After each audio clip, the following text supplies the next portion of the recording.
My husband and I were invited to go with Dr. Bill Pennell to Oxford, England to lecture on the Black church in America. I had never really traveled abroad before, and I had no idea what was happening in other countries regarding diversity and reconciliation. We were invited to come to lecture on the Black church in America because the Anglican Church was going through a very serious period of decline.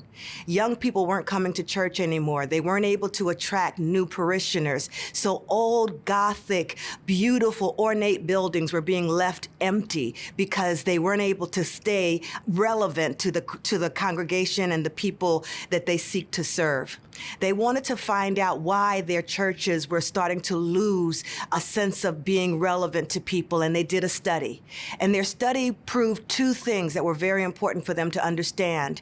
One was that multi-ethnicity was happening in Britain at a rapid rate of speed. In addition to the diversity that was coming, industrialization was taking place. And these churches were created to be in rural communities, not to have the types of changes that were happening around them. And so they also did a study to find out what churches seemed to thrive in the midst of those kinds of conditions. And they learned that it was the Black church in America. And that's why they invited us to come. So when we got there, they explained to us that when a church no longer functions as a church, they call that church a redundant church.